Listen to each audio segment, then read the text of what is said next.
Hello friends, welcome back to our channel. ఈరోజు వారాహి నవరాత్రి 3వ రోజు. ఈరోజు కూడా సేమ్ యాజ్ ఇట్ ఈస్ సాయంత్రం అంతా కూడా క్లీన్ చేసేసుకున్నాను. ఈరోజు మనం ఒక ముఖ్యమైన విషయాన్ని తెలుసుకుందాం. రోజు హెడ్ బాత్ చేయాలా అని అడిగారు. అర్లీ మార్నింగ్ హెడ్ బాత్ చేసుకుంటే సరిపోతుంది. సాయంత్రం చేయాల్సిన పని అయితే లేదు. నార్మల్గా స్నానం చేసుకుంటే సరిపోతుంది. ఈరోజు నేను 3వ రోజు ఉప్పు దీపం పెట్టాలనుకున్నాను. ఫ్రైడే కలిసి వచ్చింది కదా, ఫ్రైడే నార్మల్గా ఉప్పు దీపం పెడితే చాలా మంచిది, ఐశ్వర్య దీపం అని కూడా అంటారు. సో అందుకని నేను ఉప్పు దీపం ప్రిఫర్ చేశాను. 3వ రోజు అమ్మవారికి నైవేద్యంగా ఈరోజు పొంగల్ అయితే చేశాను. పొంగల్తో పాటు దానిమ్మ గింజలు, బెల్లం పానకం, బెల్లం ఇవైతే పెట్టేశాను.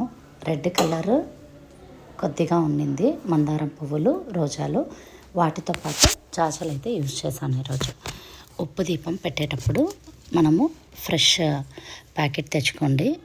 బయట అమ్మేదైనా కూడా సరే, ఉప్పు దీపము ముగ్గు వేసి పెట్టేసుకొని తర్వాత దాని మీద మట్టి ప్రమిదని ప్రిఫర్ చేయండి. మట్టి ప్రమిదతో దీపం పెడితే చాలా శ్రేష్టము, వారాహి అమ్మకి చాలా ఇష్టం కూడా. ఈరోజైతే నేను దీపం ఈ విధంగా పెట్టుకున్నాను. వారాహి స్తోత్రము 12 నామాలు ఏంటి అని అడిగారు. మనము గూగుల్లో కానీ, ఇన్స్టాగ్రామ్లో కానీ, యూట్యూబ్లో కానీ 12 నామాలు అని టైప్ చేసామంటే వచ్చేస్తాయి.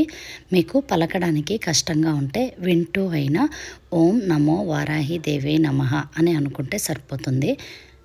లేకుంటే వజ్రఘోష శ్రీ వారాహి దేవి నమః అని అన్నా కూడా సరిపోతుంది.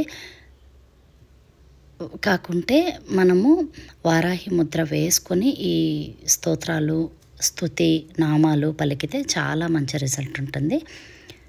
రేపైతే పంచమి, మీరు రోజు చేయలేకున్నా పంచమి రోజు మాత్రం తప్పకుండా చేసుకోండి. Thank you for watching. Next వీడియోతో మళ్ళీ కలుద్దాం.